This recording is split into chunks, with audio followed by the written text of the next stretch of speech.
Happy New Year, everyone. I'll be over here with Aaron. So, welcome everybody. Thank you for coming. My name is Tana Steiner. I'm an RN that transitioned to be a holistic health coach. I put together this workshop thinking, how can we take, as professional business women, take everything that we have on our plate and put it into a place where we can grow in all areas, but yet find balance throughout our day. So that was my purpose of putting this together. We're gonna delve into 6 different areas: body, which is physical, mind, spiritual, relationships and social. No, I blanked on the other 2.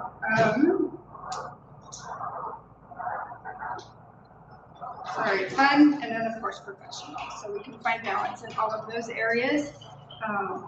So first, I just pat yourself on the back for showing up on this blustery winter day. I knew it was supposed to snow, but I did not quite know how much.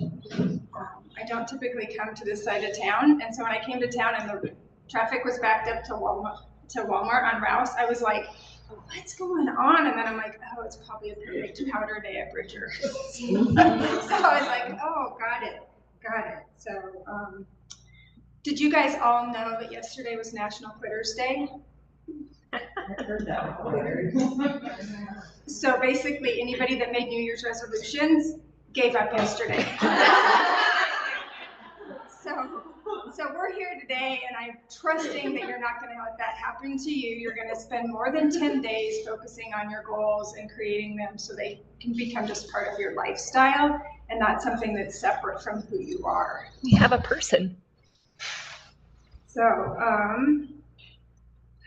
as the name suggests, we're going to talk about 6 different areas to help you find balance and harmony in your life. If you walk away today with only one thing, knowing that you have some goals to think about, you're not really sure what you want to do with them, or you might walk away with going, today I might need to just sit down and do a weekly plan sheet so I can fit all these different areas into my life. Or you might just be like, I have a lot to work on. Or you might have a solid goal. You might walk away with just a solid goal that you want to work on. And I have my notes here just because during mental pause, brain fog may hit me, and so I might be like, So anyway, I intend for us to finish by 11:30, but I also hope that this is very interactive and that we can talk and you can share your goals and create things while we're sitting here. So if you do need to leave exactly at 11:30, feel free to get up and leave as needed. And then as I was putting this together this week, for some reason, maybe it's my temperament, but the word goal just kept hitting me really hard. Like, I don't want to set a goal. That just seems really hard. It seems harsh. It seems brutal. So I may interchange goal with intention or purpose, because those just felt a little softer to me than actually a hard goal. So I'm excited for you guys to be here and see what comes up for you in the next couple of hours. So I hope everybody had a chance to fill out the sensory preference assessment. We'll just use it as we move forward, as when we set our goals, like I said earlier. So you can figure out your sensory preference and then know what to do with those goals when you take it home. So next, I would just like to take a moment for everybody just to introduce themselves. Your name, what's your life work, or what roles do you play, and how do you maintain balance in your life amidst the pursuit of your goals? So, Jackie, do you want to start since you're just right here? Hello, everyone. I'm Jackie Atkins. I'm pivoting on my life's work. I currently work for a beef cattle genetics company and have been in animal science for my career. But I've gotten more into the development of the people, and that's really what I love. And so I'm hoping this year I say goodbye to my 9 to 5 and say hello to a business of coaching and consulting. How do I maintain balance? I don't feel like I do. I have 3 kids. I work full time, and I got divorced last year. I'm a homeowner of a 50-year-old home that takes love, and I love it. But I feel pretty stretched, and then trying to start a business. So I don't know. I do try and just slow down. In the moments when I'm like this, I just try and slow the tempo in my head, in my body, in my thoughts, and be present. I'm Trisha June, and I'm a paralegal. I like to say that pays my mortgage. It's not really what my heart's desire is to do. There's big dreams in that area, big desire. I would say I'm not sure that I do maintain a good balance. Because sometimes I feel like I'm just at my wit's end. So just trying to learn reasons I'm here to hopefully get that in balance. But I have the last couple of months been really kind of, like Jackie said, I've been leaning back and stepping back and not doing as many things so that I can just kind of hone in and be more present with the people around me, my family, and just kind of the life changes that are happening right now. I'm Nicole Burgess. This is my first night here. Trisha invited me. She's nice to be my grandma. So my life's work is kind of just all over the place right now. I'm currently working for an HVAC company out in Manhattan. And that is not my career goal. I have a background in project management and photography. And we moved back here in November. Sorry, we're all over the place. And so I'm just trying to kind of figure out what our path is at this time, because things are still a bit unorganized. But I guess you could say our goal is, well, at least for my goal for this year for me and my family, is to get things more settled. The past few years have been chaotic. My other half, he finally received a job where he can be home every night, whereas he was out on the road for 2 to 3 weeks at a time. And it was starting to take on a toll on our little girl and on myself. And so just kind of, I guess, to get everything organized and get more settled in my life. And finding a career that I am passionate about, because I never had that. Good morning. I'm Steve Kerber, and my life's work has really been focused on storytelling and helping. So I work through the Fish Wildlife Service and I do communications and public relations. But I also have really been focusing on helping women tell their stories, excavate their stories, and understand their power in those stories. And so this year I'm focusing on doing more of that, doing workshops and writing a book, and I don't know, the sense itself. How do I maintain balance? Hey friends, I don't know. I mean, I do like a calendar, so I do calendar things out. I try to follow those things and try to carve out time dedicated to X, Y, or Z, whatever it is that I'm trying to do. But I agree, I think it feels stretched a little bit. So I think one of the things that I'm learning to do to maintain balance is to say that, and to really focus on, does this align with the pursuit of what I really feel like? And if it doesn't, then it's not. Hi, I'm Emily. I have been a stenographer since the age of 18. And so I've been in the legal field for a long time. And I am a big believer actually in astrology, and this is kind of taboo for me to say that, so I'm trying to own it. And I really love it, and so I follow that a lot. And I really have some options available to me, and so I really, my passion is well, connection. I feel like, I became a mom and that kind of shifted everything for me. And so I get my goal and my life's work, I want to be a parent coach. I feel like I did this training called Pain to Pam, and I was like, why didn't I know this before? Like, why didn't anybody teach me this before? It's just been so helpful, and so I'm like, I don't know if I can make money at this or whatever, but like, and I don't know if I even care about that. Like, I just have to share this. So that's my passion and goal. And I don't have balance because I don't think as mothers we can. Like, I mean, I think I don't love the fact, and then talk about the grief of having to work and do all this shit on top of motherhood. Like, it's messed up. Like, it's not okay. And we don't have the village, and so like, we have to be the trailblazers, we have to gather, and that's why I'm here, and that's why I'm so grateful for all of you doing that work as well. Because I think we really need a shift, and to support all of us, because there's some crazy things going on, and it's not necessarily the individual, it's not what the individual can always do, it's like what the collective needs to do together, so I don't think we have balance. I think we try as much as we can. But yeah, so that's my goal. Thank you everybody else for being there. Hi, I'm Stephanie Ford. I'm a small business owner. I own a local bookkeeping company as an independent contractor.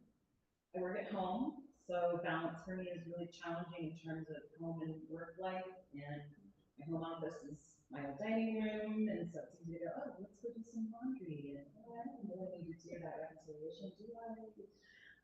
So that's very challenging in my life. I'm here in this space trying to find a spot where I can maybe get out of that environment and really have a workspace. So I'm very pleased to be here. Thank you, Nana, for creating a space. I'm really excited for this opportunity. As a small business owner, I think we are all entrepreneurs as well. So trying to think about not only doing the widget work of the day-to-day grind of your business, but learning how to be the entrepreneur and what does that look like in terms of advertising and reaching out and finding that balance between, again, being the widget maker versus being the dreamer, the entrepreneur, why we all go into business to begin with. So that balance is difficult for me to find, and I'm working towards that. And then also that work life, finding that physical, emotional, spiritual, mental health that we all crave, and we're all very busy, and it's hard to find time to make space for all of those pieces. I do my best to have a calendar that's color coded as well, and I look at it some days and I'm like, there's just no way. And other days I can do it, and so it's finding that balance too, and then giving myself permission to rest, to say no, to find boundaries with people. That is challenging as well, but I'm working on that. Also perimenopausal, so I'm going through that one transition, which makes all of this all very challenging as well. So that's kind of in a nutshell where I'm at right now, just looking at, I'm also a mother too. I have two boys, they're 21 and 17, one's graduating high school, so we're going through all those changes with them as well, and there's a lot of big emotions that come up during that time in their life, so,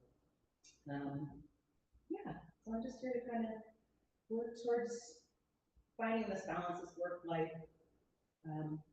as we all are. Thank you for having space today for me, for all of us. I'm Dakota. My life's work is in medicine. I make statement pieces for the home. And that's mainly asset tables, but also other things in our funeral homes. And I've recently found this beautiful space in which I find just this really beautiful old wood that has just all these gnarly elements to it. And you can just tell there's just this history in that trees, right? And then I'm also meeting really, really cool people that just have also the story history. And I get to put these two things together for statement piece in the home, but also, serve as functional art and also salsa station. challenge, so I'm going to space limited. The way that I'm finding balance and focusing this year in 2025, my leadership is mindset. And where I'm really finding this beautiful relief is recently learning of the practice of wabi-sabi. It's Japanese philosophy and aesthetic world that came from their tea ceremonies, and it's all about the celebration of imperfection, impermanence, and incompleteness, which is just beautiful. Take a perfectionist too. Here's a reminder that I'm so I'm really embracing that and finding some really beautiful opportunities to bring them into work and my daily life.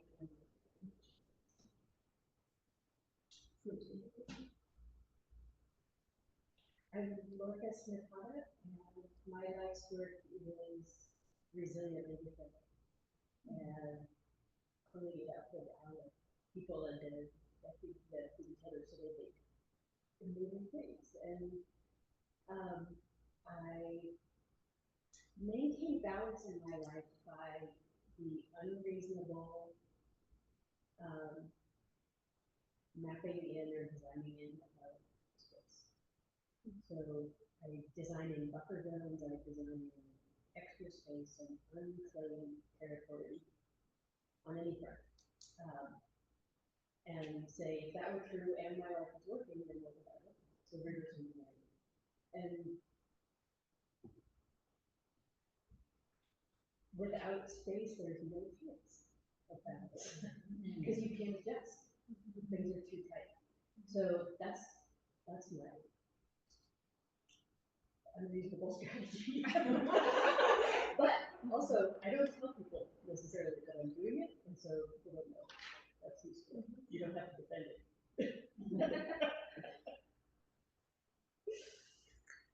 I'm Beth Backen, and my work is I do websites for small businesses,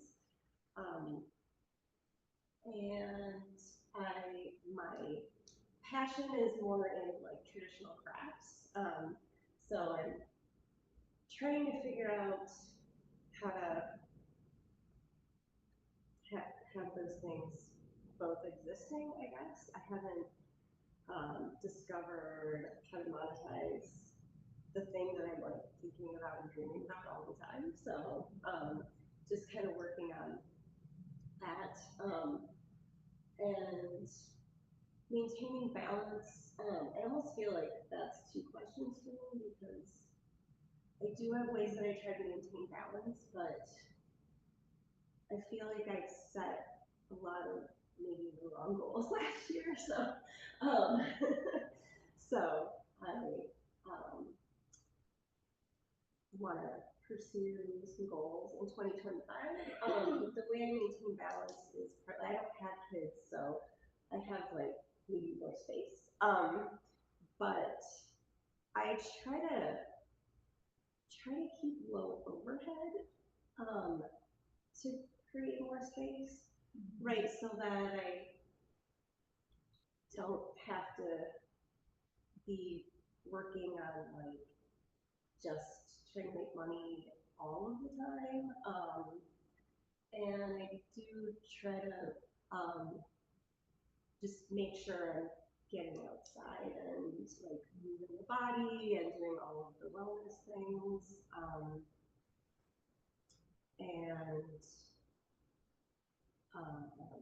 Yeah, I think like I have some of that same issue of like working at home and you know, and that's challenging. So I try to just like actually leave and go work somewhere else. So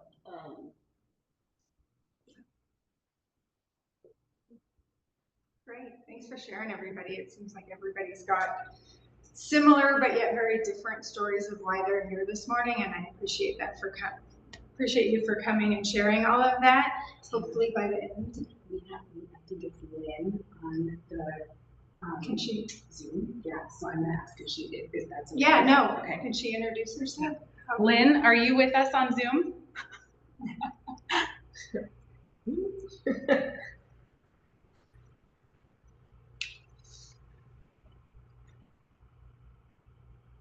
cannot hear you. Let me make sure. Looks like you're muted.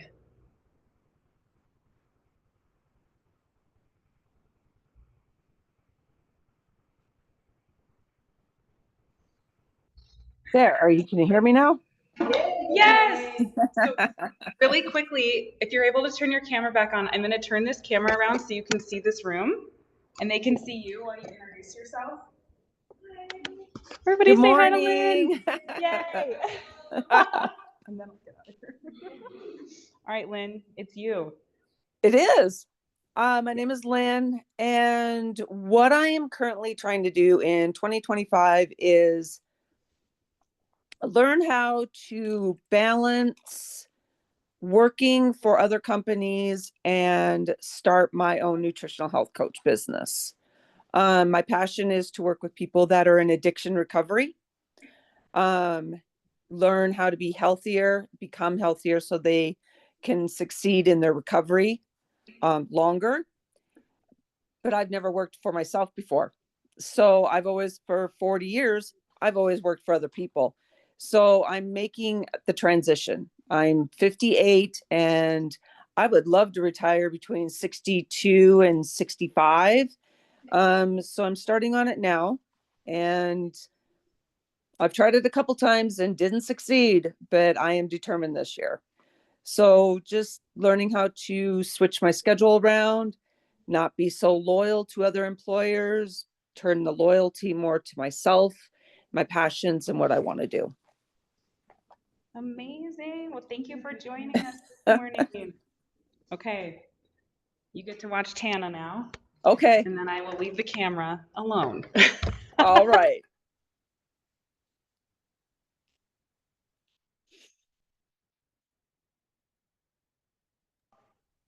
Just speak up or just raise your hand and hopefully Jackie or I will see your little hand raised.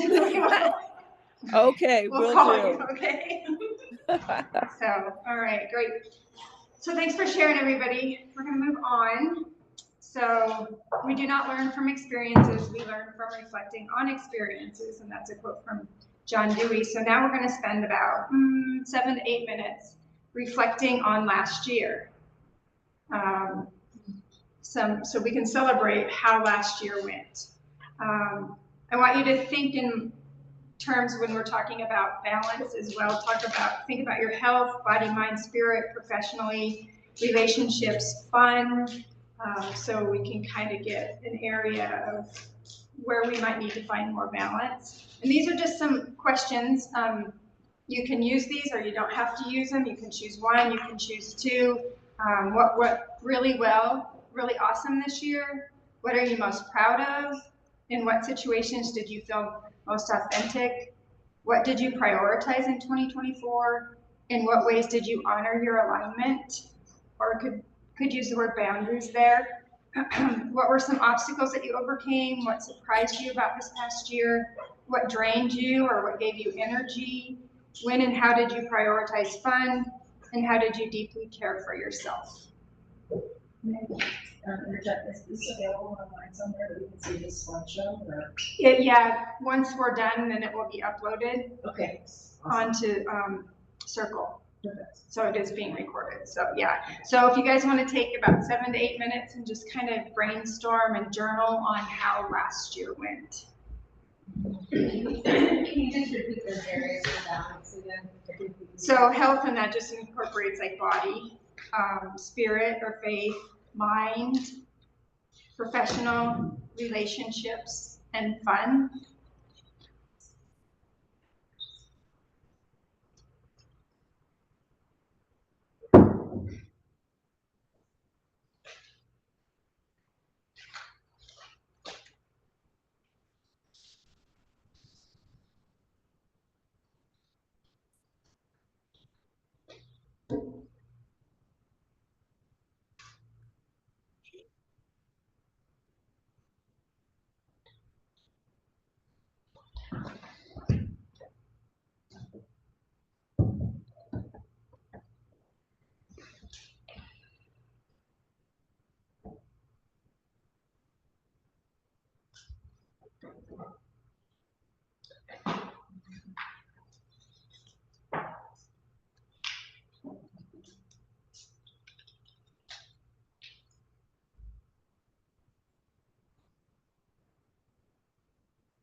Have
about a minute left.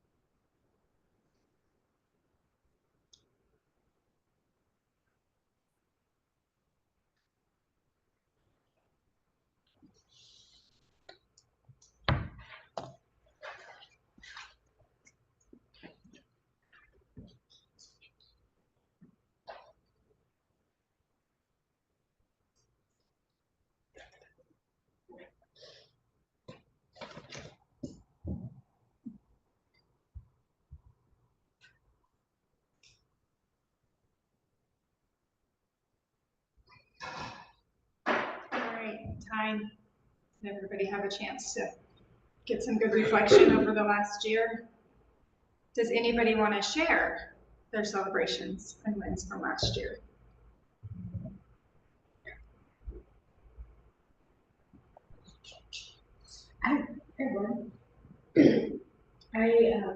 I've come here and elsewhere, I've come to do goals focus in different years.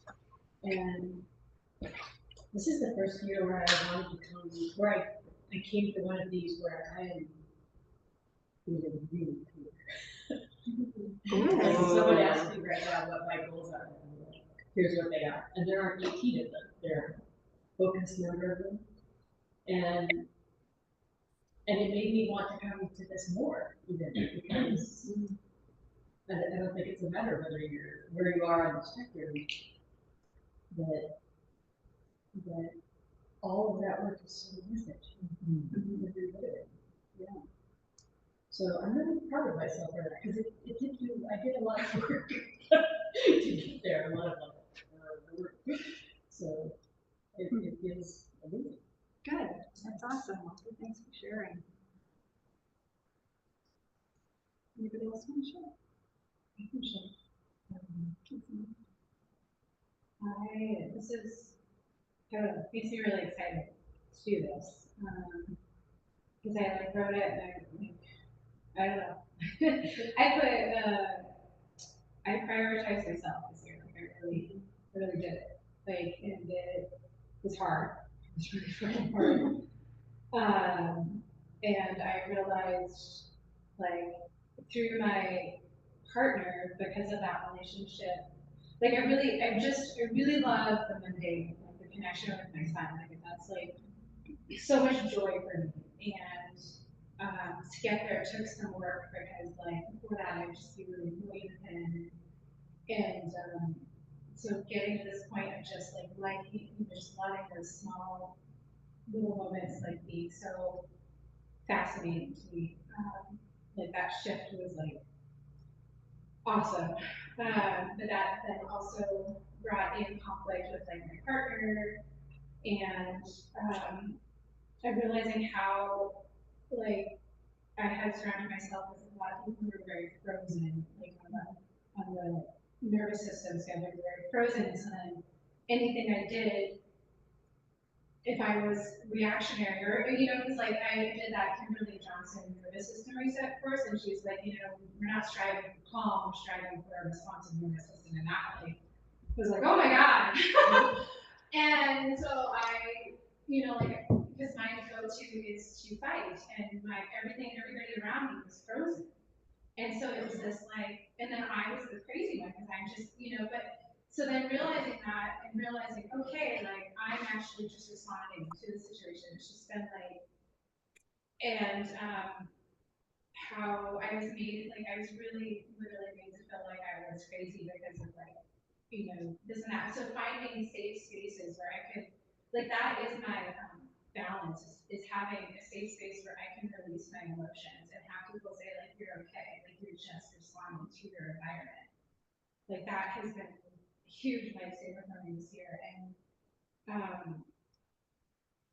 having that space then for my child to have emotions that it didn't have before, because nobody was holding the space for me, so that he can then not move to numb or to fight, that he can be calm if he wants to, or he can have whatever emotion that he needs, and so it's just been this really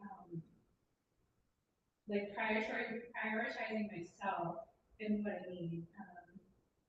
And I'm Cancer sign, Cancer moon, Cancer rising. I'm very emotional, and so I need people who can really hold that space well. And so it's just been and just putting me first.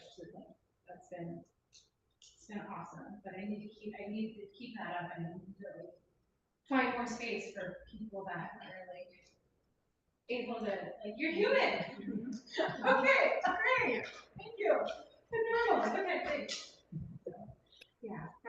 for sharing. That's some great insight that you found in 2024, and that will just bring you into 2025 that much stronger. Yeah, so thanks for sharing. Anybody else too? I loved 2024. I approached it with, my word for the year was intentionality, and so I approached it with a sense of intention. And lots of cool things happened when we did that. The obstacle, I think one of the biggest things, the obstacle that I overcame was moving through the trauma of past relationships and saying yes and getting married. And it wasn't this time last year, I didn't even know that was on the radar. I mean, it was a very quick thing that happened, but it was more than just getting married. It was going through all of the work, like Lorna said, intentionally going through the work that was needed in order to bring myself to a different place. And then the other thing that I'll share, and everybody already knows this, but I had some really awesome moments, and I was super proud. I set this goal of interviewing 50 women before I turned 50, and I did it. And that has just opened up so many possibilities and opportunities that I had not really considered.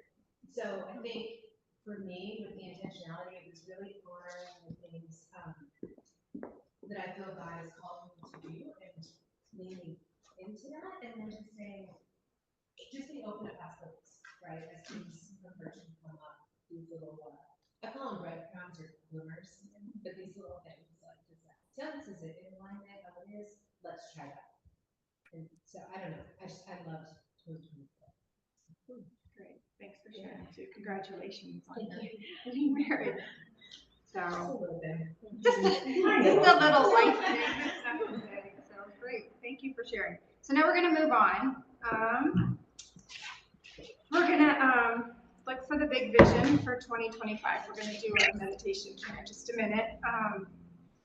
Some things I want you to think about is, how do you want to feel at the end of the year? I mean, if you want to come up when you're thinking a couple words, do you want to feel courageous? Do you want to feel confident? Do you want to feel balanced, safe, anything like that? And who do you want to be? We're human beings and not human doings, so sometimes we have to slow it down and recognize that. And another question kind of to ponder is, what would you feel like if you didn't have to start over next year or next month? I know people a lot at the beginning of January set those health goals, and then in February they're starting over, and then because they have fallen off the national quitters after 10 days. But what would it feel like if you didn't have to start all over, but if you could just build upon what you have created this year, next year, without having to just completely be like, oh, I'm going to write the same goal down that I had last year. I'm going to do it differently because I'm going to make that goal better than it was last year because I completed that goal.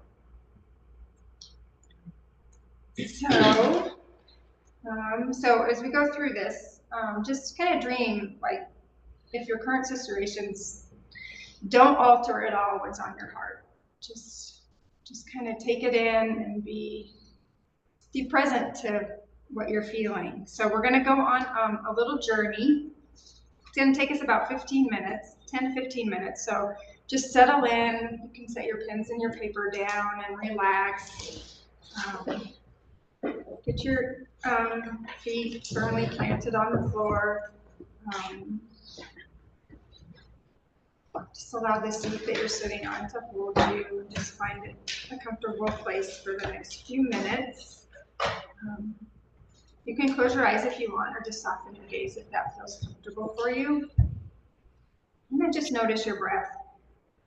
Inhale, exhale. You don't need to change it. Just notice it. Without your breath, we wouldn't have life. So let's begin with a moment to get real with ourselves. Life is challenging, and no matter what, there will be moments we can't control. Life will happen, family will get sick, flat tires will exist, unexpected bills will find their way into your mailbox, taunting you with the unwelcome surprise. Just because you set an intention for a great and amazing 2025 doesn't mean that life will clear the path for you to walk it easily. In fact, it is often the exact opposite. But this is the path we choose to be on over and over again, despite the hard. When you ask for discipline, life will give you distractions that test your resolve. When you ask for strength, life will give you hardships that seem insurmountable. When you ask for patience, life gives you delays that test your very last nerve. When you ask for wisdom, life gives tough choices to make, often with no clear right answer. When you ask for peace, life will give you chaos. Out of all the things that are outside of your control, there is one truth to anchor into. You have the power to choose your hard. By choosing your personal growth, your business, the impact you want to make on the world, you are choosing the hard you want to be challenged by rather than passively floating through life. This is your story, played out on the stage of life you navigate every day. There's a great sense of empowerment that comes with recognizing that you are choosing, that your choices have the potential to have a positive impact on the world, that your choices have meaning and value, not just towards yourself, but to the people you love and the people you have yet to meet. Now imagine that you're standing at a crossroads. In one direction, a path of comfort stretches out before you. Here, the well-worn dirt path gently slopes downward, flanked by tall, enduring trees whose roots intertwine with the earth, mirroring the tight bonds of your upbringing. The air is calm and familiar, carrying the faint echoes of childhood laughter and the whispers of old stories. As you walk, the ground beneath you feels firm, solid from generations of footsteps leaving their mark. It's a path paved with the collective dreams and expectations of your family, your mentors, and all who have treaded this route before you.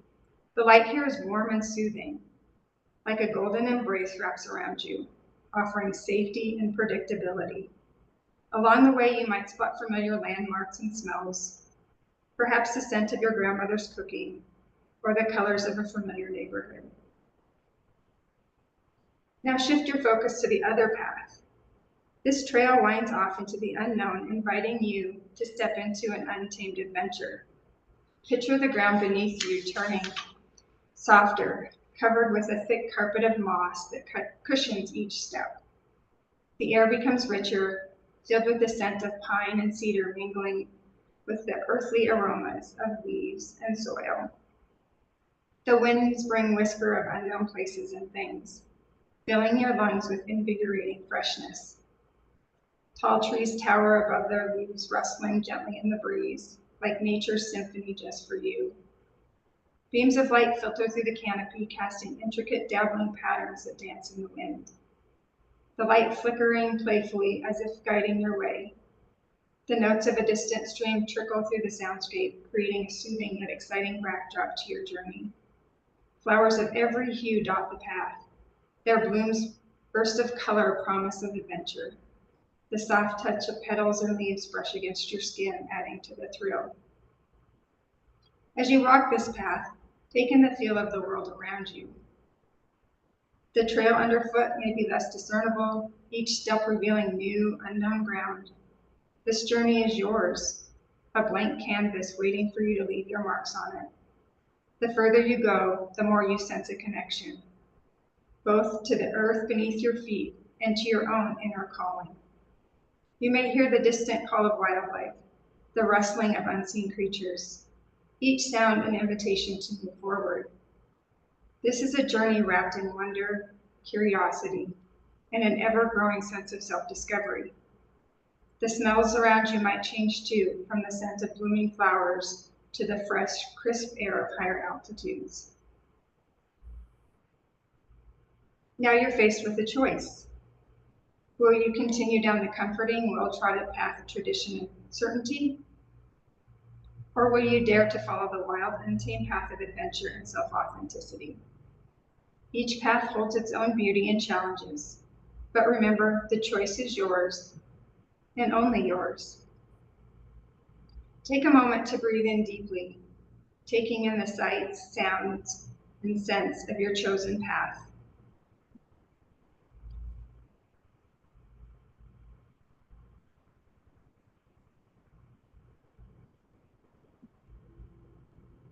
Feel the weight of your decision lift as you embrace the journey ahead. It is full of the unpredictable, but that is what calls you to it. You know you will experience growth and excitement. You can tell there are hills and valleys that will make your muscles ache, but the path is also primed with pit stops to see incredible views, full of luscious nature, wild animals, even a dragon to be slayed, with many surprises along the way. This is a path that calls to you, and there's no denying it. You don't even know where the path ends, but you don't care. You know that the walk alone on this new path will be worth the walk and the story you get to tell. Take in another deep breath. Recognize what may be bubbling up inside of you.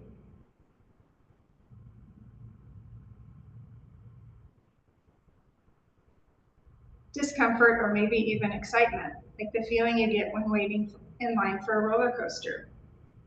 This discomfort, this internal tension, it's normal, and I encourage you to greet it like an old friend. This feeling comes from making a powerful choice, from an inner knowing that this is the path for you. A deep soul acknowledgement that you are meant for more and are actively choosing more. This is the kind of discomfort that pushes you forward, the discomfort of growth. It is the feeling that comes with each new year, each new intention, and each new goal that you set. It is the discomfort that naturally arises when you choose to embrace a new way of being that might feel a little intimidating. Again, take a couple deep breaths, and with each breath, let yourself feel the choice to move forward towards this growth and start on this path. Notice how it feels in your body.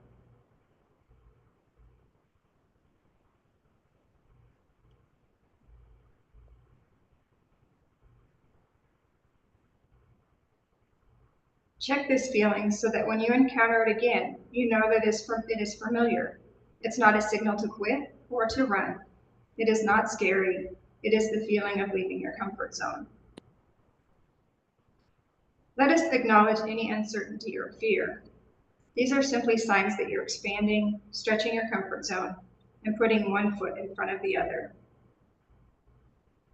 Fear can mean fear everything and run, or face everything and rise. Again, the choice is yours. Again, notice your breath and imagine that each inhale strengthens your courage to take these steps, and each exhale releases the fear of stepping into the unknown, taking your first step into your future career, your future self, your future dream.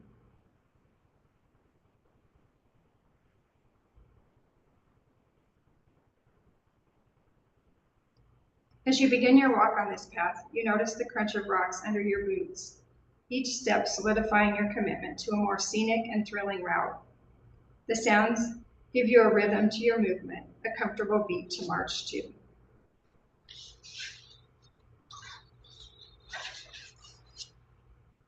As you continue to walk, you may notice that your muscles start to ache and burn as the incline increases. Stop, catch your breath, and visualize discomforts like a workout for your resiliency muscles. In the same way, lifting weights builds strength. Each step you take outside of your comfort zone builds confidence and clarity. This is expected. You knew this journey would not be flat. You signed up for the adventurous route. You continue to double down and keep going. Discomfort is here to stretch, grow, and prepare you for the next step. With your next breath, feel the comfort zone expanding. Each inhale, more and more and more room. And each exhale, letting go of fear. The discomfort that you once felt like a boundary now feels like an invitation.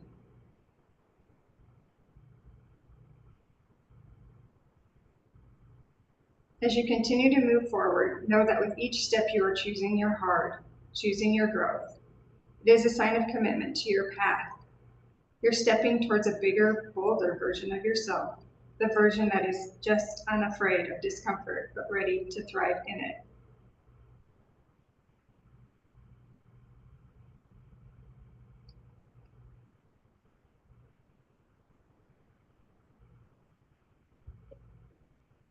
And when you're ready, just take one last deep breath and slowly open your eyes.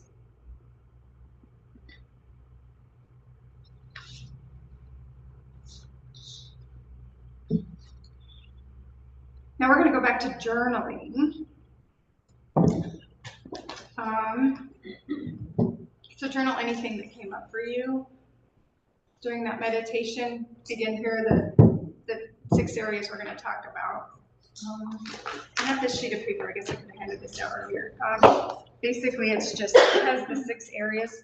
So if you want to journal in this, or if you want to use this to put your goals in as we move forward, however you go.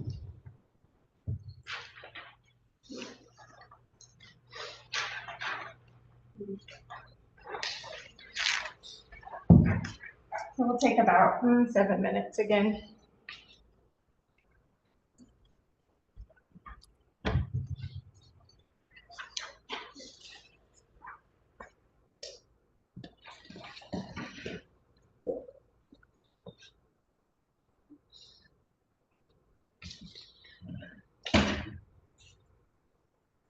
So to be clear, we're journaling things that came up during the meditation, or are we journaling like What came for you? intentions or Whatever came up for you during the meditation, and if they fall into these 6 areas, that's great. If they don't, that's great. You can take these 6 areas too and make them whatever you want, that you might find a place might be more balanced, or a different word sometimes works for people as well.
We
have about a minute left.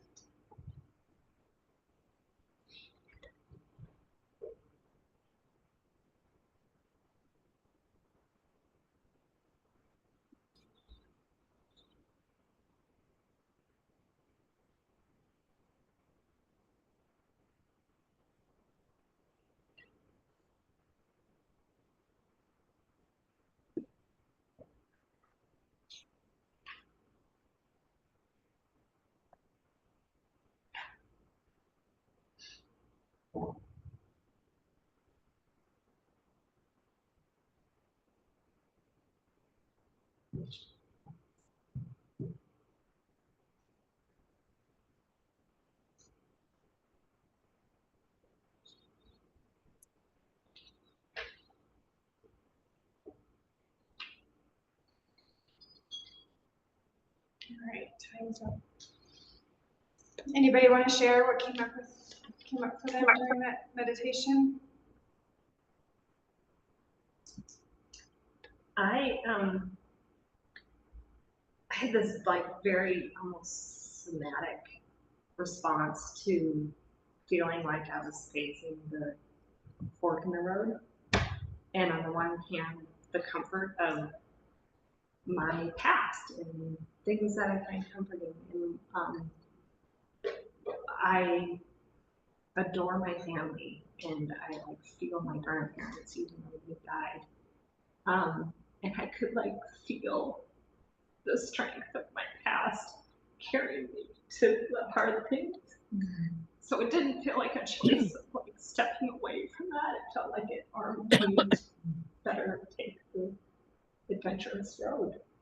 Beautiful. Mm-hmm. That's beautiful. Thanks for sharing, Jackie. That's wonderful. I would like to share the realization that I've always been on the adventurous path, but I think I'm a little confused, sort of hiding from, honestly, I think myself. Fear of rejection, and the biggest rejection is me rejecting myself, but putting it on other things in my life, other people in my life.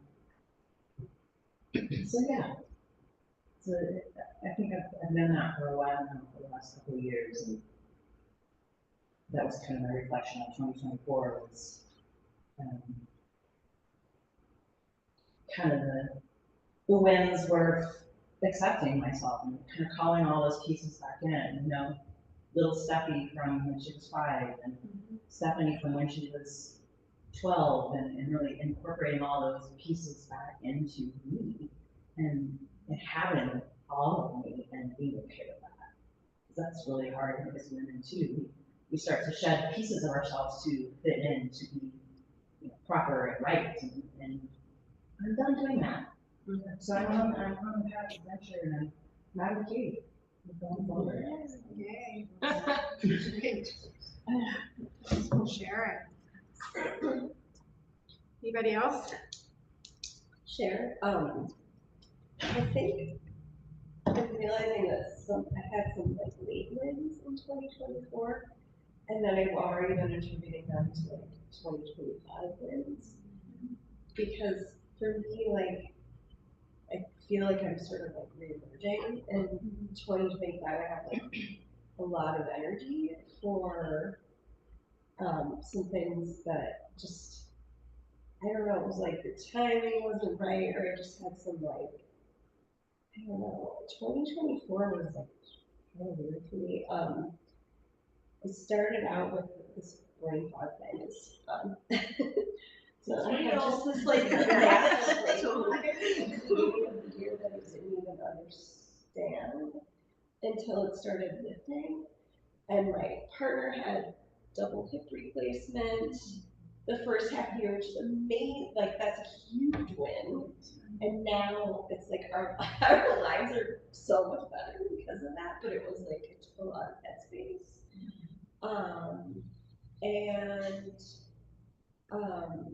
Like toward the end of 2024, I've been like, oh, I found some like fitness things that are actually working for me, and I found some like, and I got a bunch of stuff organized that I just couldn't get together earlier in 2024. So I think I've just like already like moved in at the end of the year, 2025. So, yeah, I think just sort of recrediting,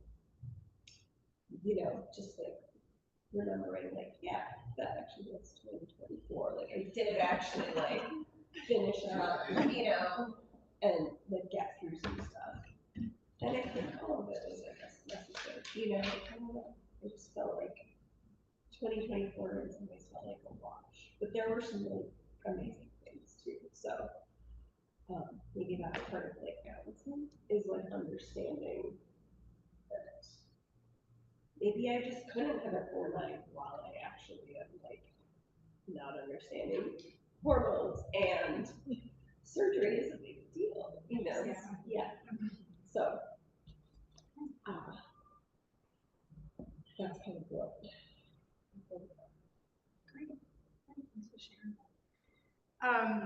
How's everybody feeling? Do you want to take like a 5-minute break, go to the bathroom, grab some fruit? Okay, we'll take a little 5-minute stretch break, just kind of get up and move around before we jump into the next section. Yep.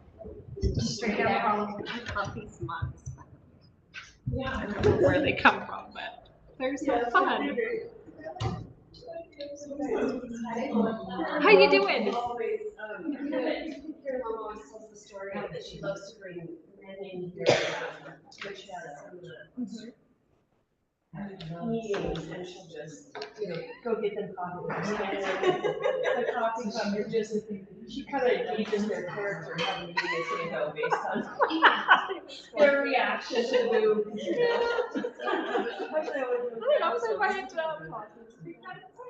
I know.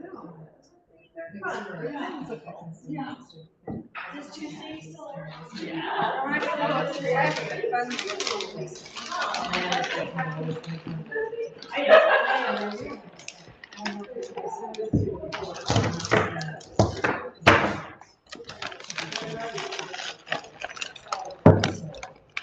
I like this. Yeah, that's nice.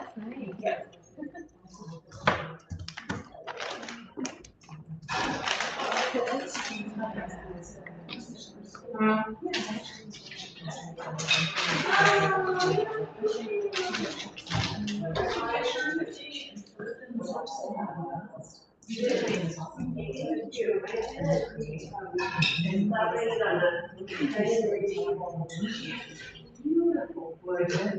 And if I think we'll do that, let's do all. I think we have whatever. You know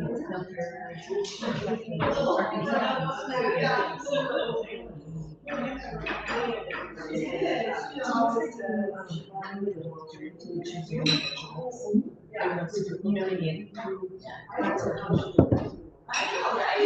It was just, showing it's, is it the adult version of that? Because I not exactly. Actually, I just finished reading it, and it's just right here.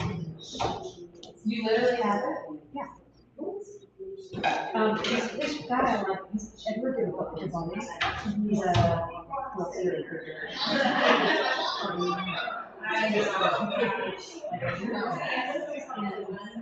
So I went looking for more and I chose this one. And it's called Close Games. And yeah. No,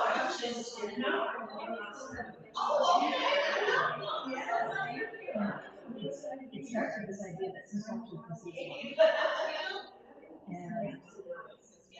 and therefore, before you go into the conversation, you could also then, before that, go in and actually have the skills to map what are the persistent perceptions that are going on. And because they're underlying all of them. And the logic might be there, don't go there. They're just like, here's what makes sense. Like my son right now is fully on that. I'm like, there's more to it, but it still has a sense. Oh yeah, perceptions are, you're there. Right? Yeah, right now. So, and the interesting thing about this, it's super fast. But the idea is that you make this. Like once you have a situation, you make a list like pre-associate.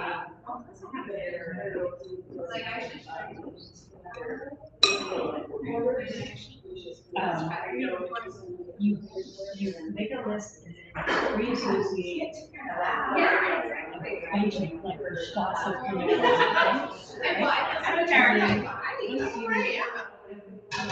once you do that,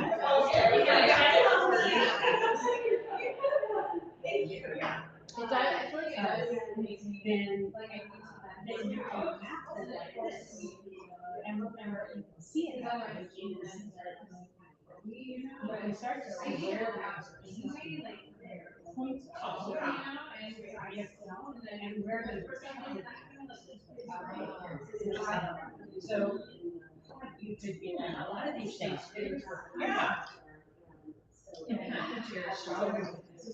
I call it chatting. So yeah, she's like, oh, my neighbor was really loud music. Yeah, she's really awesome. So you just write down all the things that are showing. And then for each one, you associate where does it lead. But yeah, she has an app. Otherwise, it's not really down to earth. Well, actually, because of loud music, yeah, the presentation. Yeah, her, she's like 25 years old. All these people are 50 that have it, and like.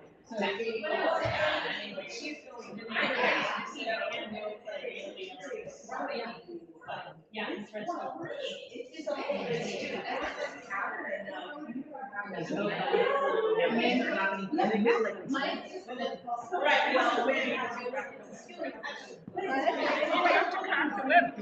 Social group. Yeah, it's true. That's why we're all here, right? Because we're going to make this more incumbent in how president didn't decline on running. He's barely not there. And so, and barely not me, just exactly like I did. Right. And then his relation to not elected next, or like here the Trump. I mean, it's just all basically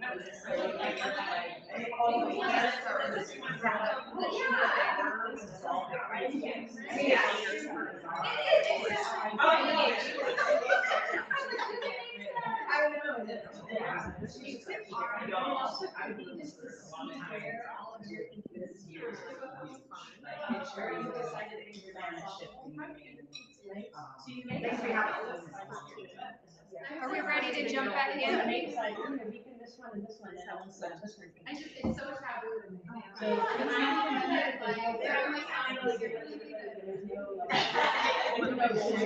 I mean, and that's why we're here, is for the connection, right? I did. I love this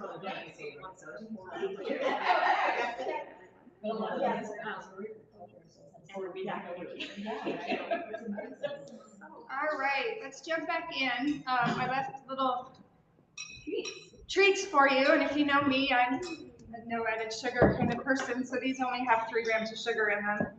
So, very low in sugar, they're like almond bars, what are those, almond joys? No, Mams bars. Mams don't have the almonds in them, but you can get Unreals that have the almonds in them, but yeah.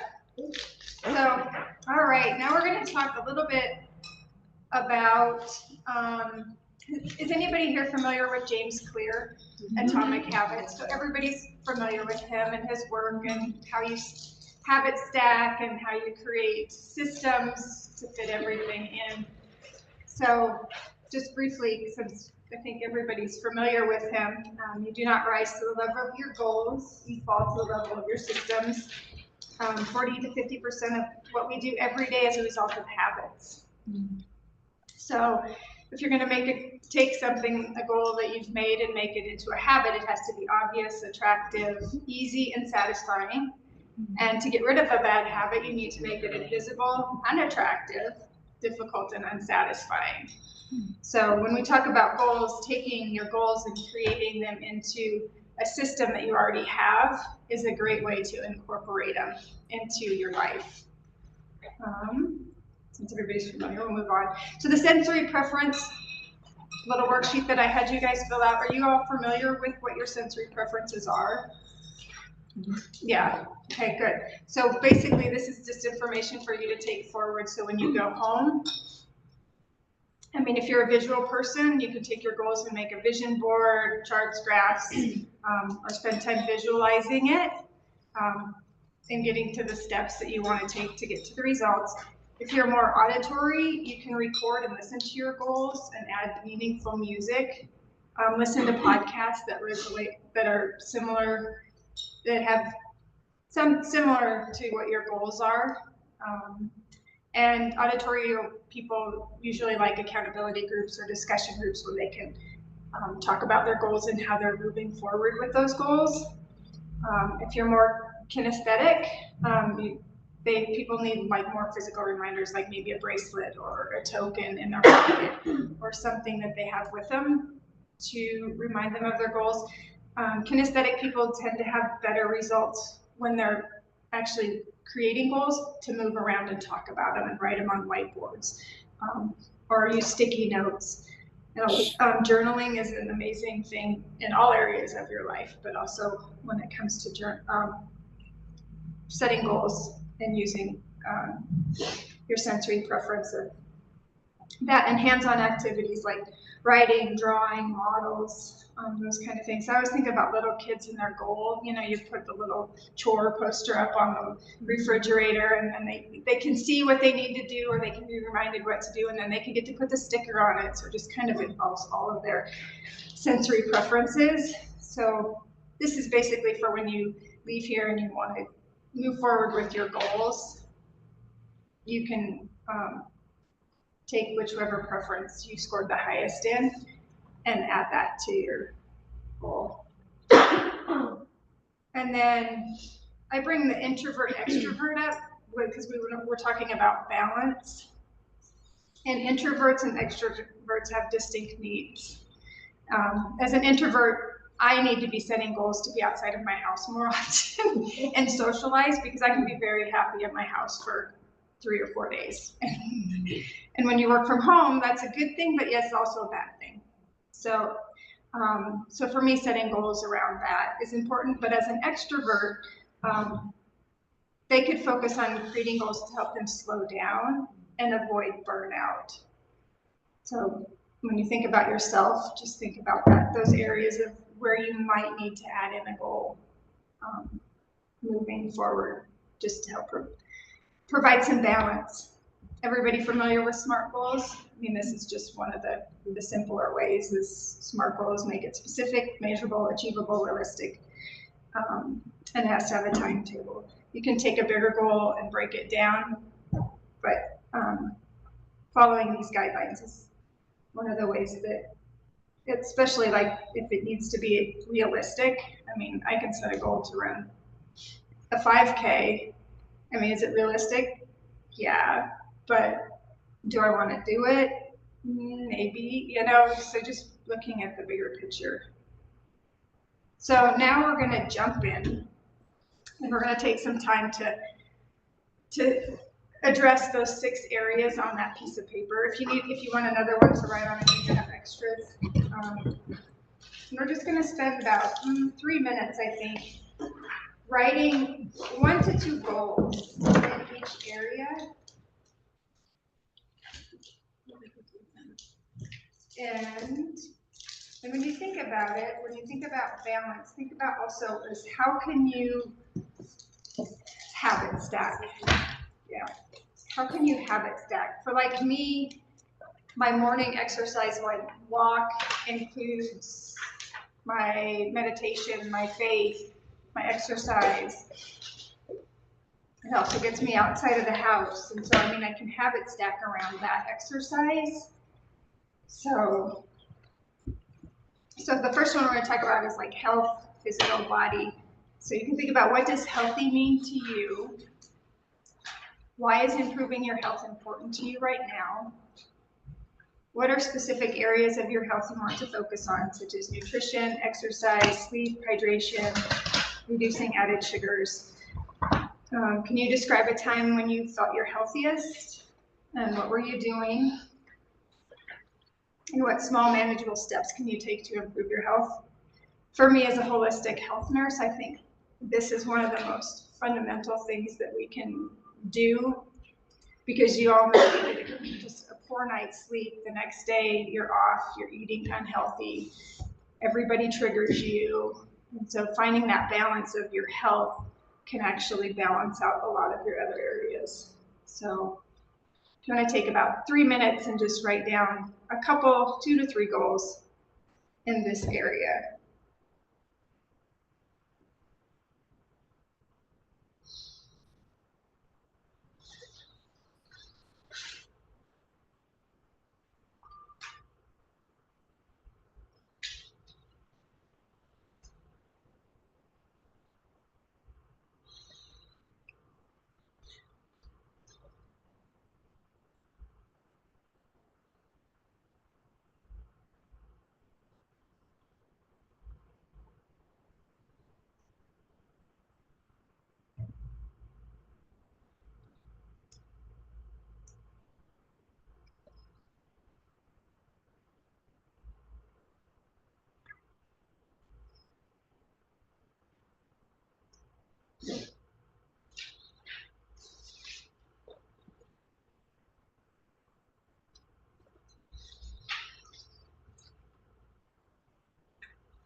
About 30 more seconds.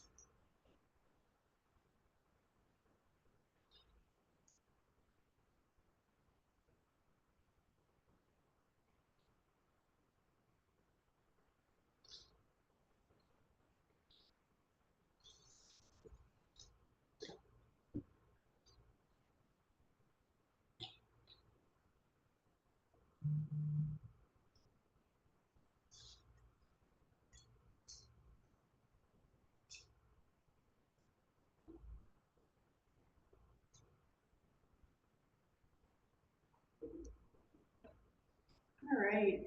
Does anybody have a couple solid goals they feel like they want to share?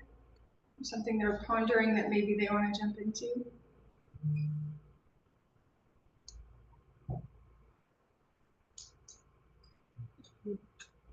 I have had, well, my kids are 13, 10, and 7, so I love hiking, but my past several years have been shorter hikes. And got divorced recently, and so on the times that I don't have the kids, I really want to do like Blackmore and Highlight Peak and some of the bigger, longer hikes that have been like, my soul has wanted to do them. So my goal is 6 new hikes this year, and including getting to Blackmore and Highlight Peak. Very doable. Reflecting that, one of mine was noticing that some of the times when I felt the most amazing was coming down out of the mountains. Like from the long ones. Yeah. Yeah, that's a good feeling. Very empowering. Similarly, mine is just like when I've been hiking a lot, and like eating less. Is when I think I felt the healthiest. But I think for me, like, my goals are about routine right now. Just like I've got some PT exercises. They don't take that long, and just like working those in. I'm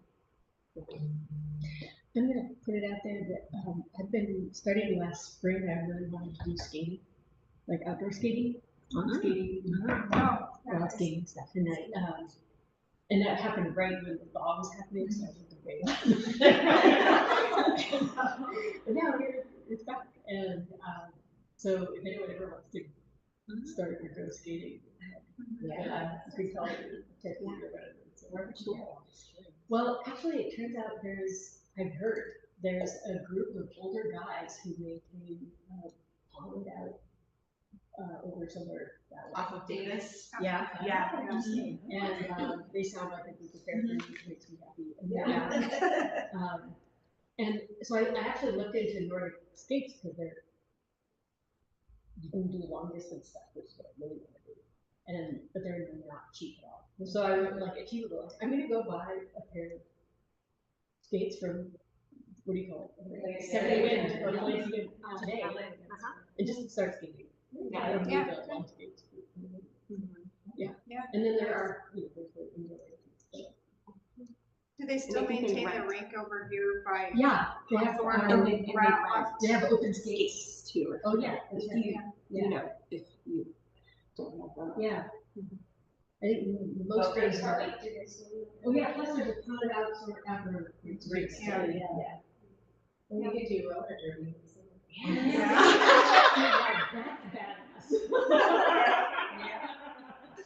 See, guy. See, it ties into what I was thinking, joyful movement. That are just fun, you don't have to go lift weights or run on a treadmill. Find those spaces that are just joyful. And people who are having fun doing them, right? Who aren't. Right, exactly. Moving the body without, taking it into a thing.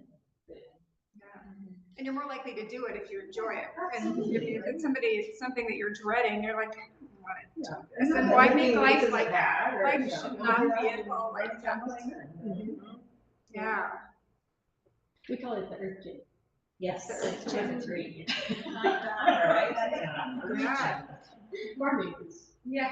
But I also realized, I think I've come to rely, looking at this, I've come to rely on, I'm a farmer, therefore I'm in shape. And some years it works out that way, but this year, maybe our systems have gone too smooth or something.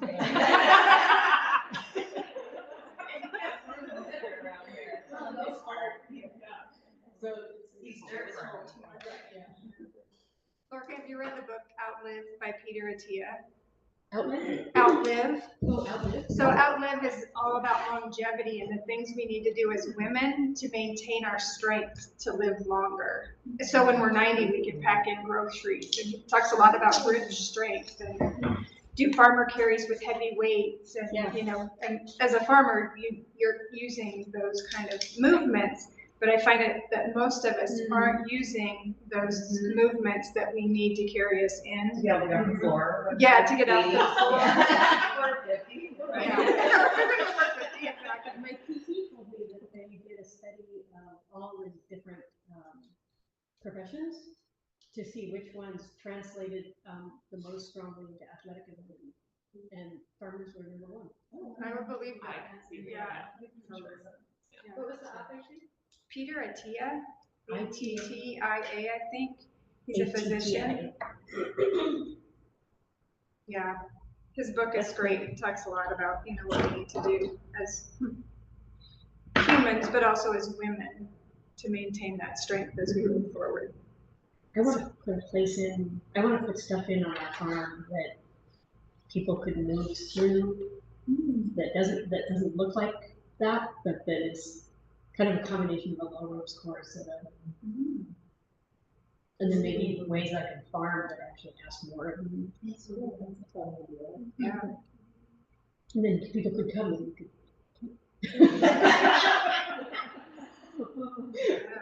Earth Gym, exactly. All right, let's move on. And the next one we're going to talk about is our mind or mental. How do you currently feel about your mental health?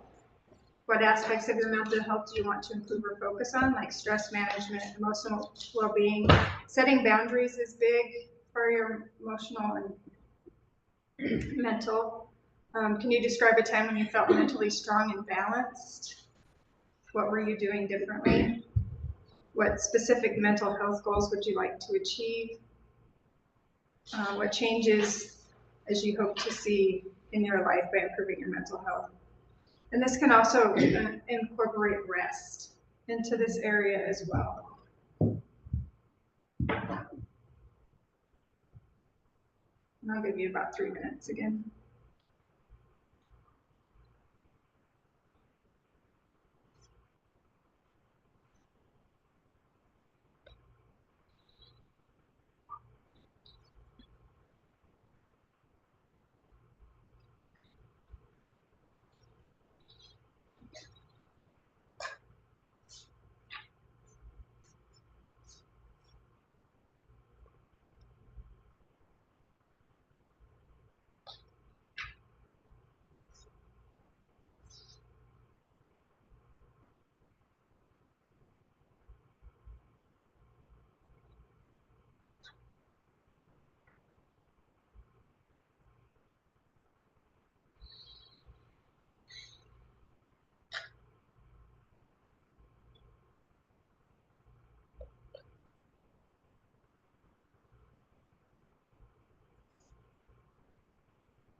We have about 20 more seconds to wrap that up.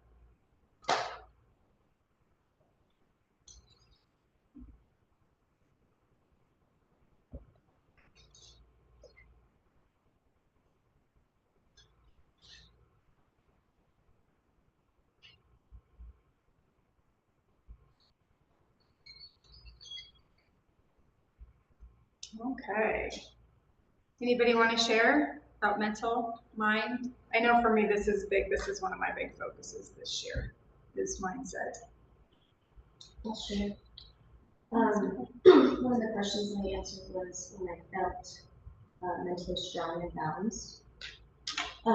It was when I was a part of a mom/homeschooling nonprofit, and I really dove into being a part of it, and I was looking towards being one of the head people for marketing and photography, and I was really excited and I was really driven to pursue it.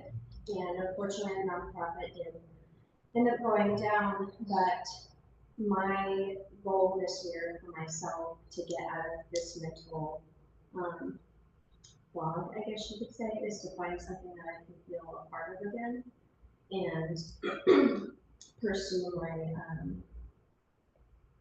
my interests and help other people do the same thing themselves too.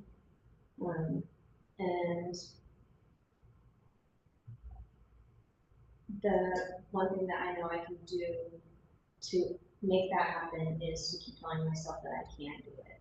And at the end of the year, I want to look back and say, I did this, and not look back and say, I could have done this and I could have done this to make it happen.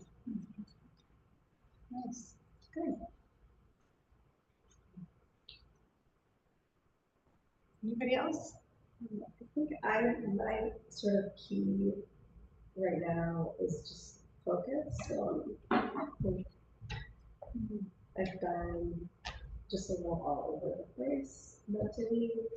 So when I now put out a social media detox that I jumped on and I'm discovering things that I didn't realize, like how much just doing that, and then it was like immediately I started noticing other habits that I was already just like not needing, like that I was just more easily resisting things just by starting this one thing. It was kind of like spreading, yeah. So just to kind of focus instead of, I think I've been just like spreading my mind out into too many places, and I think I just need to like bring it in. Good thoughts. Social media. That's it's a good place to kind of detox. Yeah, it's like, oh, I didn't realize certain aspects of that. CEOs of companies are showing me a lot, you can turn them all off these days. Why no fact checking? Well, or Facebook.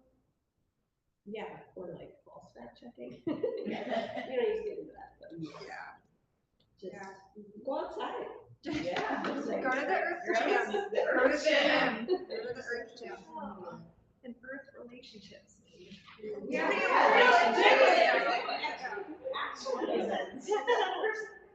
Somebody's eyeball. There's an ecological metaphor for that, if you want to put into it, like trophic cascades, where a shift happens at one part of the ecosystem and it just naturally cascades out of that. That's a really powerful starting point.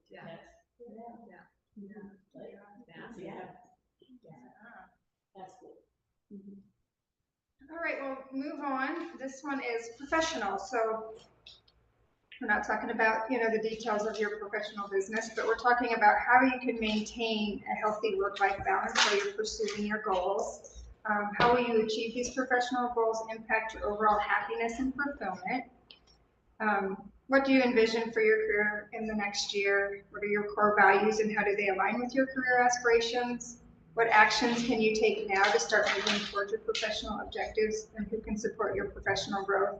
Mainly it's just finding that area of balance in your career, whether it's, creating that weekly plan sheet that's color coded and you stick to it as best you can, or if you fall off, get back on.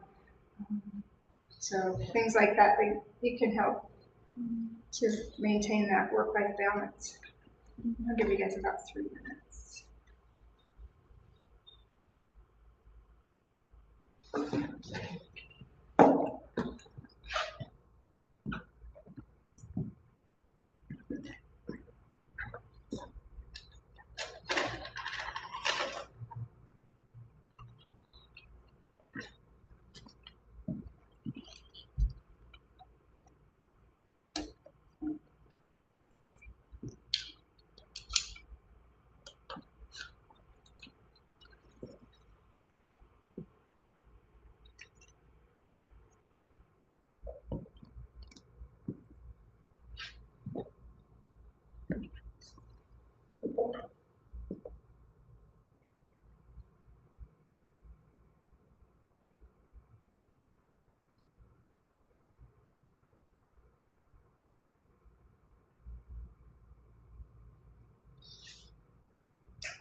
About 30 more seconds.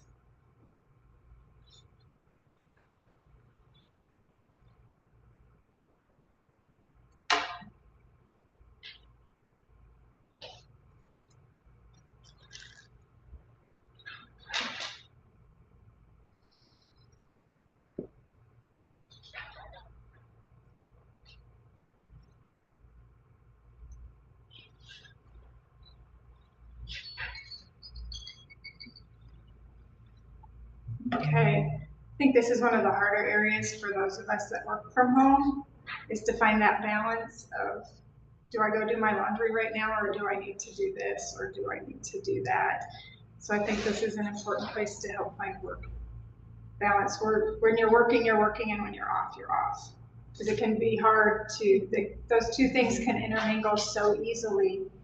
And I find myself sitting at dinner thinking about what I should be doing instead of focusing on the people in front of me. So does anybody want to share anything in this area?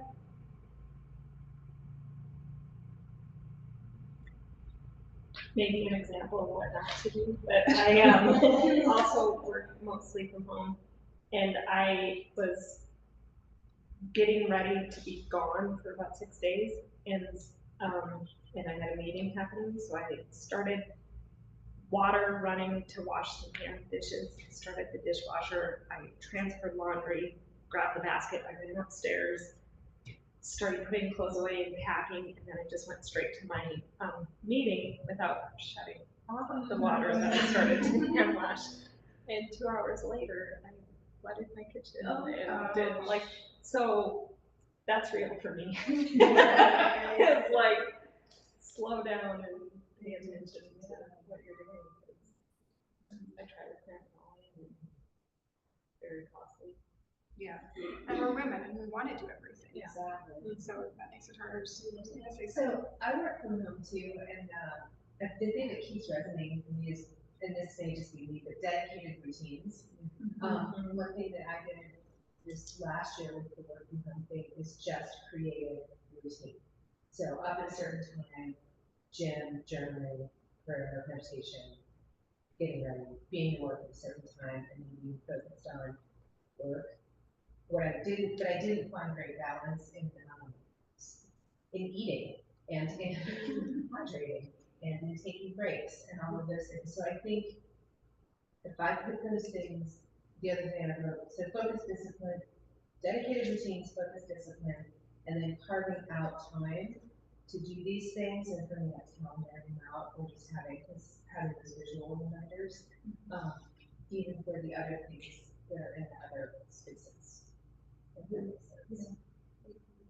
And to go off of that, I have 25 clients, so then it's fitting in when do you do each of those and create, coloring out the days and getting distracted by emails and texts and things, and it just, that gets overwhelming for me. So I've been trying to figure out how do you,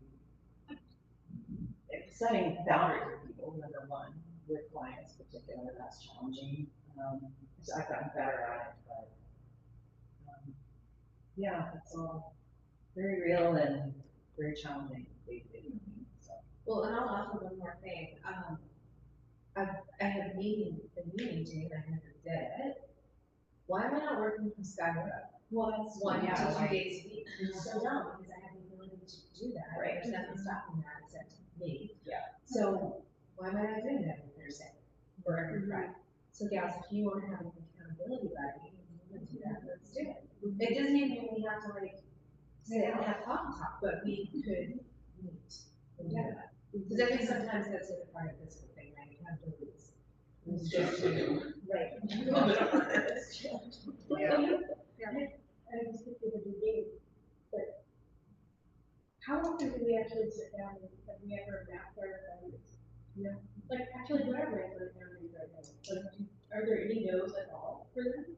Like, do they know, oh, I can't call her or she won't answer after, you know, this time of night, or when I say there's a deadline, I mean it, or you can work, or, you know, whatever it is in this time. And then also think about what are people that you respect already doing, or if they do that, that's cool with them.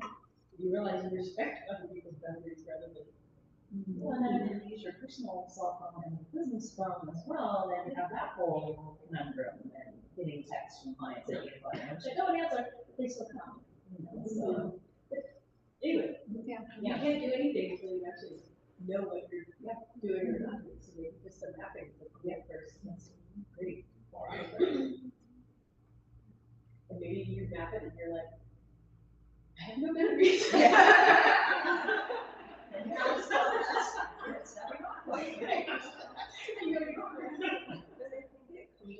comes down to my property. Yeah, that's right too. Then you also don't have that relationship with respect. Right. Yeah. Right. I guess that happens. For me, I feel like I am kind of bound by what the attorneys need or want, and I just put that person in to do it. So I'm kind of like, I guess for me, this brings up the fear of like going around and like doing my passion of like helping parents and stuff like that. It's just, but it sounds like if I go that way, then I still have to manage my time, boundaries, and all of that.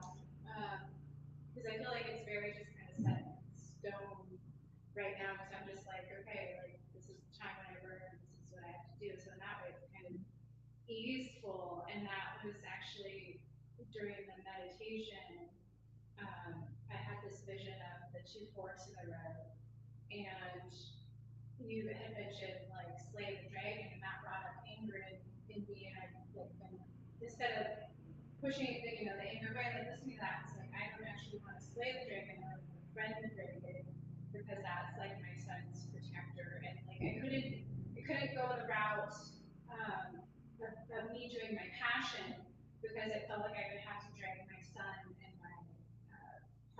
his dad along, and I didn't want to do that, like that felt like too much of a separation, so I said, well, how can I actually go this route of going, I want him to bring him with me, and it was befriending the dragon and having him be that protector, and it's more like a protecting him and my family of people wanting to slay the dragon and be like, no, this is actually like something that protects us. And also like stopping and pivoting along the way, and that being the rest. You know, like that is going with the flow, is taking a fucking nap, like, you know, like on the journey. And so I guess for me, like this is bringing up like fear of like overcoming that fear of like, this is what my passion is. And then I looked over and I saw the other path, and it was like us doing what we're doing right now, me in the legal field, and it was like we were living, but we weren't really thriving. We were just, you know, getting along, but like my passions weren't being filled, and I was alive, but it was like, was I really living? So I feel like right now I'm kind of bound by like time restraints, and there's nothing I can really do about those, and it's kind of peaceful in a way, but like, is that what I really want?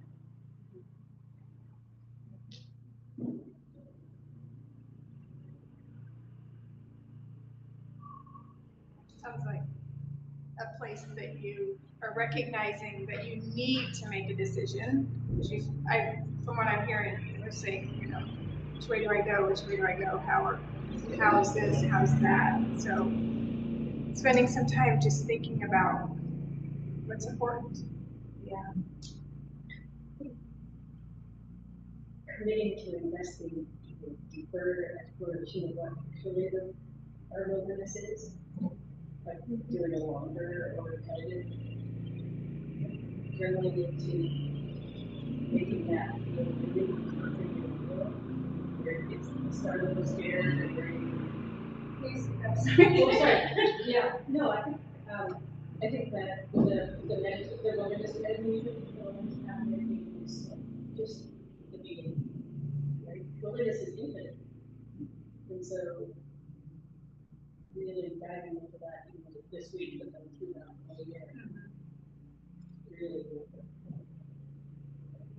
Yeah, Steve, you could, like you say, Luca, you could spend a lot of time going over that. It's one of the primary pillars of free works with the wilderness. Very great. I love that. Yeah. Yeah. I also really love that both sides were either night, right? They're both beautiful parts of us, and we stepping out over this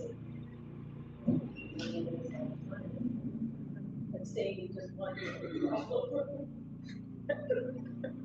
Stuck in the lie. or, you know, maybe spending too long out, or you're kind of like on the edge and not allowing yourself that peace. Yeah. I want to be cognizant of you guys' time. It's almost 11:30, and we've got 3 more areas to explore here. So the next one's relationship and social. How would you describe your current relationships with family and friends or romantic partners? What aspect of your social life would you like to improve or change? Can you recall a time when you felt particularly connected and satisfied in your relationships? What contributed to that feeling? What specific relationship or social goal would you like to achieve? And what steps can you take to enhance your social connection and relationships? I'll give you guys about 3 minutes to get ponder those. Think about that.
That's okay. Yeah, thank you.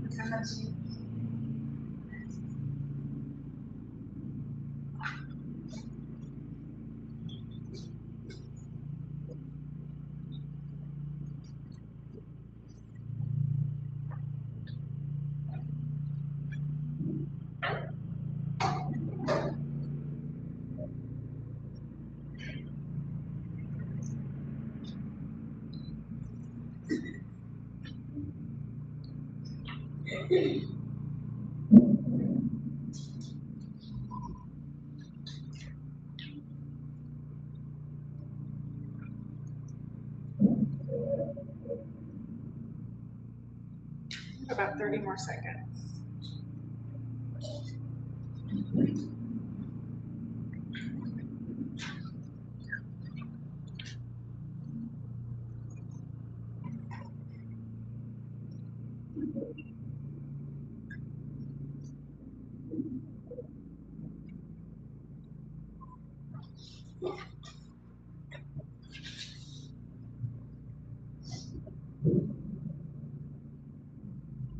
Okay, does anybody want to share anything that came up with for you during the relationship social part?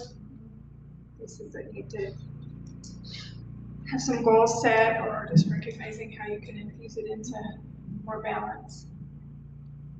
I mean, it's really cool time of life in which I'm stepping into the matriarch role. My daughters are in their mid-20s, and there's this beautiful space in which I just turned 50 this year, and which I just love, and I feel like I have a second half of my life to rediscover myself, and then also it's stepping back to make space for these beautiful humans who are trying to make their way in the world, right? And establish themselves. And I know that I'm a dominant force. So it's this in their lives, as a mother is, and then also my personality. So it's this beautiful social experiment of discovering myself and my own authenticity, and also creating a space for them to push up against me or to say no, you know. So it's this beautiful social world that I'm experimenting with, and it's super cool and challenging at the same time. So that I'm taking that, learning a lot about the empowered masculine and feminine energies of that we all have them, and then we bring them forth more in, and then those connections lead to opportunities for social connections and things like that. So it's this really cool, hard, challenging, fascinating time in the social realm, just in my life, and daughters, and independence. It's cool. Yeah, so that's definitely cool. And being in that space and recognizing it as a cool space and not a place of frustration. Right. Or that I have to continue to be, as a matriarch, I just think of the elephants, beautiful matriarchal bodies that move throughout the world, throughout the landscape, but usually they kind of go behind in a way, through social cues and things like that, which is much different than the masculine, energy of leading from the front. So it's a fascinating experience. Connecting with my mother in a way as a 51-year-old, and she's 72, and we're creating this relationship that's really cool right now. And and she's growing, you know, in a lot of ways, emotionally and spiritually, that it's just amazing to see that someone at her age really embrace this huge change. And it's lovely to, as our, you know, as we grow and change, and our relationships can grow and change as well, and we find these new roles that we kind of, you know, glide into, and it's amazing, yeah, and empowering. It's a huge challenge.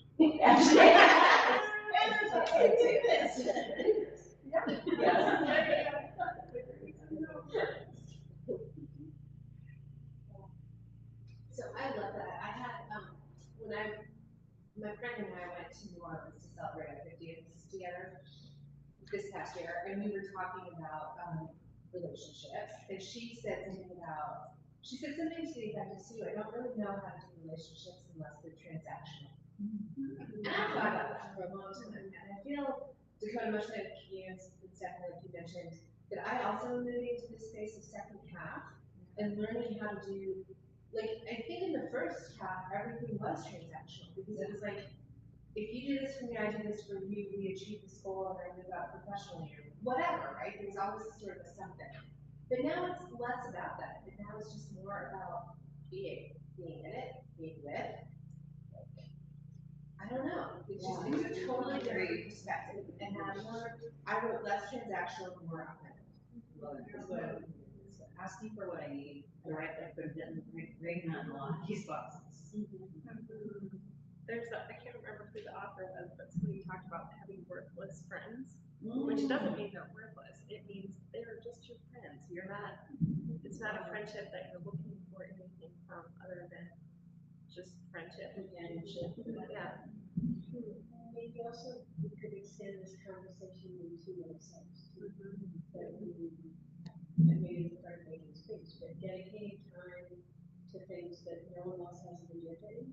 And that when we do things that matter just to us, then we are, by definition, offering that we're offering. So not stopping even with friends, but making sure we're giving ourselves that same thing that we do.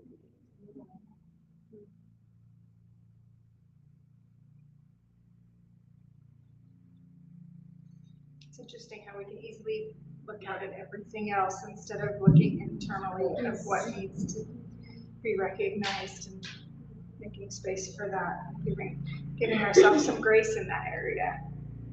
So, all right, next, faith and spirituality. What does spirituality mean to you, and how does it influence your life? How will you achieve these spiritual goals? How will achieving these spiritual goals impact your overall happiness and fulfillment? Are there any specific spiritual practices or tradition you are interested in exploring? Can you describe a moment when you felt a deep sense of spiritual connection or fulfillment? What daily or weekly practices can you incorporate to enhance your spiritual well-being, and what changes do you hope to see in your life by deepening your spiritual practice? Give you a few minutes to explore those, think about that. So thank you, everyone. Yeah, thank you.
We have about 30 more seconds.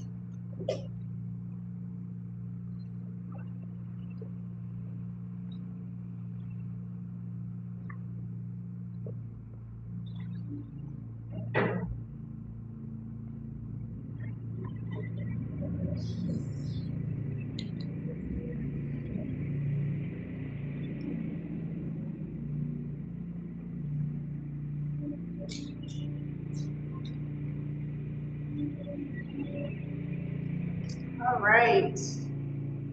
Anything come up for anybody that they're willing to share? Faith and spirituality?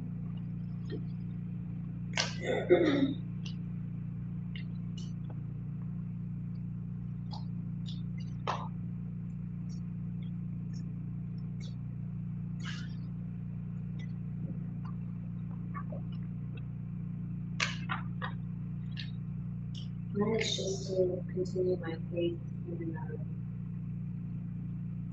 just growing a better relationship with Jesus and continuing to go to Bible groups and just learning more. I grew up going to church, and as I got older, I kind of navigated away from it and diving back into it. It has saved me in a lot of ways, and especially emotionally and mentally. So just getting back into the Word and just exploring my faith more is something that I want to make sure I'm sticking to. Nice. Thanks for sharing.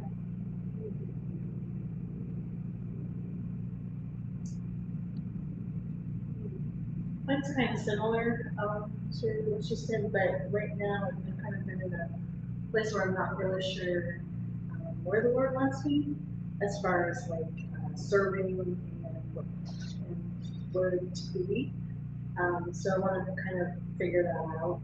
But I think part of that has been his way of making me focus on my own emotions and healing through some things that I am quieting stuff around me so that I can do that.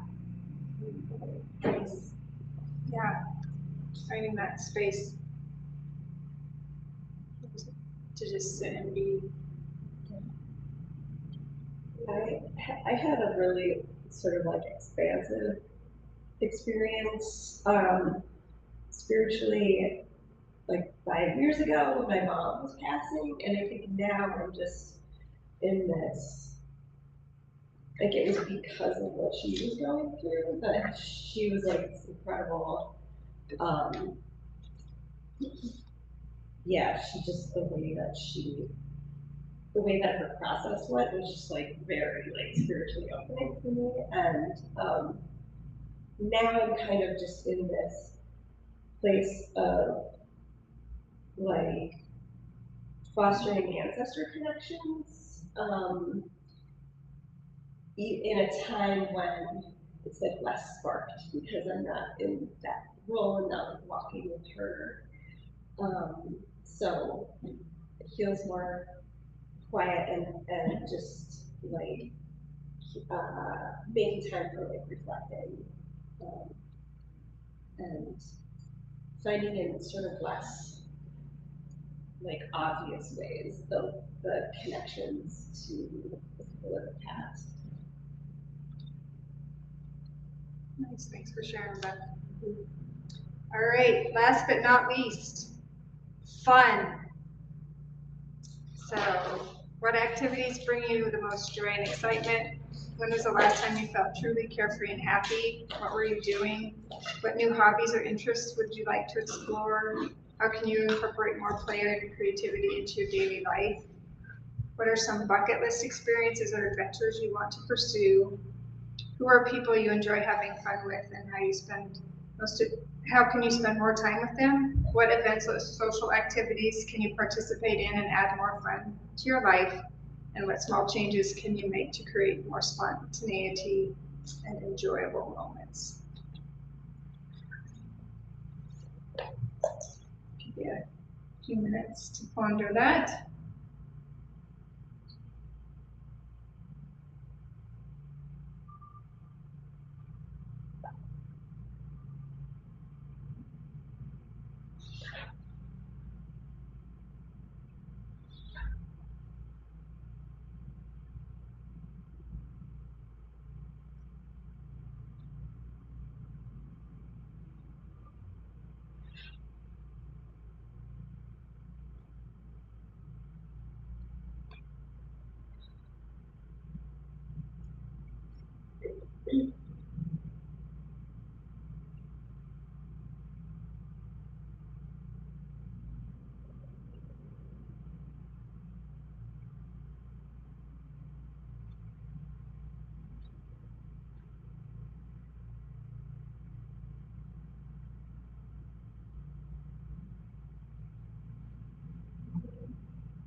We have about 20 more seconds to wrap that up.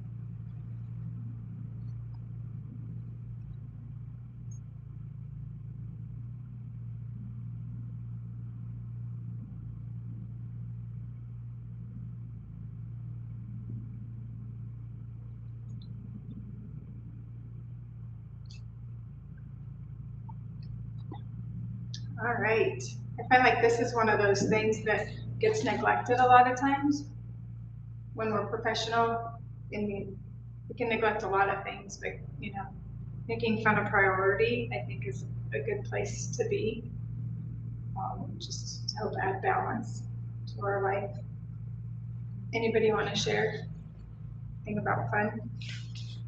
So noticing there's a lot of opportunity for habit stacking in the fun category. Yeah. Because it's like moving, like I like to go hiking, I can make plans with a friend and go do something outdoors.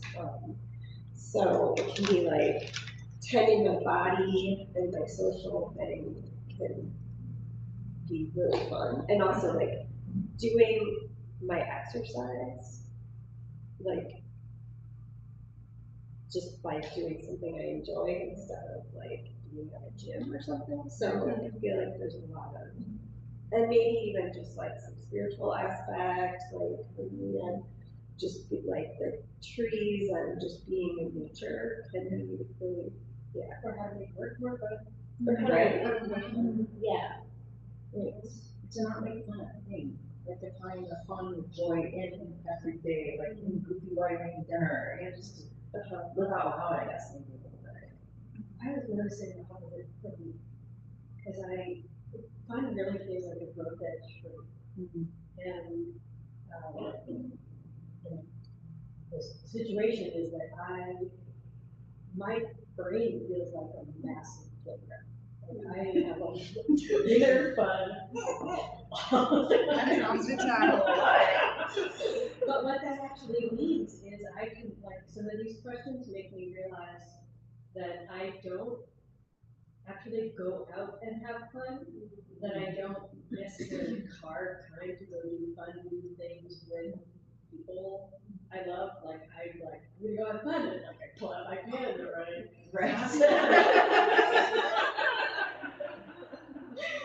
Or I do bargain secretly, or I game. And so, like, the idea is, it really feels luxurious to me, the idea of like going skating with my daughter, or like, whoa, I really get to do, yeah, it almost feels like a permission granting thing. And so I want to go into that this year more. And even with my husband, he's such an incredible homebody when he's at home, because he's all over the planet, and then he comes home and he's like, let's not do anything for a month. Right? Okay. Right? And I'm like, let's have people over. He's like, really? And so, you know, threading that needle, I think, is important for this year. So help me please, everybody. Speaking up,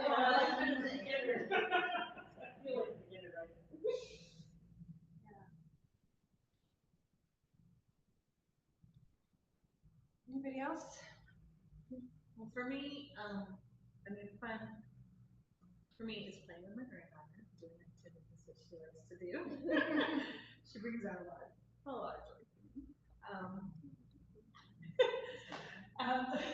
She's the only one I have close. The rest are all on the East Coast, so it's just fun to have her. But also, what is extremely fun for me is being out with my good friends, hiking, and having really deep, good conversations, learning from them. I'm gonna call her out Sue, because she really pushes me in some ways and helps me look at things a lot differently, and that I value that a lot. So I want to be intentional about hiking more this summer and doing more of those things. I think Amanda even one time said, let's put a hiking group together. It sounds like a lot of people want to do that, so I really think we should. But big on hot. Go ahead, I want to hear what you're saying. Yeah, so anyway, so those are the things. And then one other thing, my daughter and I are in the midst of putting this huge vacation together, kind of like her senior trip, kind of like, aha, we finished high school and here we go. But if I'm honest, it is super scary to me to do this. So I'm trying to embrace it and be excited about it.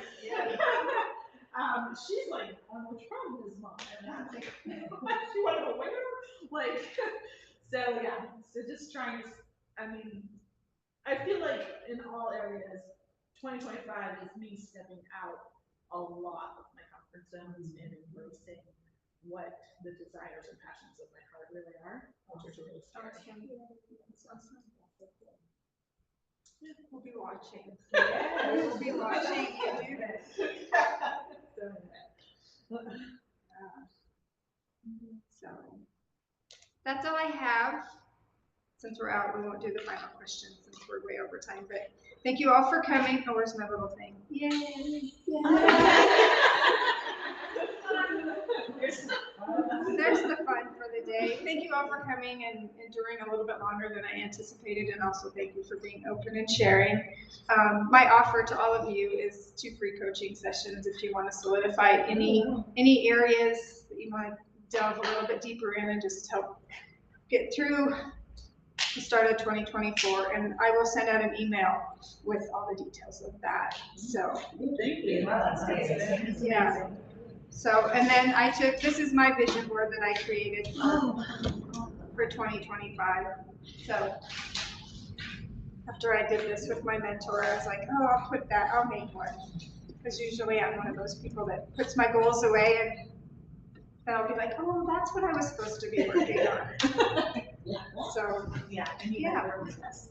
Yeah, so thank you all for coming. I appreciate it. Drive safely. This was Thanks. great. Yeah, this Thank is you. really fun. Thank you very much. Know how to turn this off. Does anybody know how to turn this off? And then everybody in the room is like, yeah, I feel so good. And you're like, oh, I feel so alone. Right.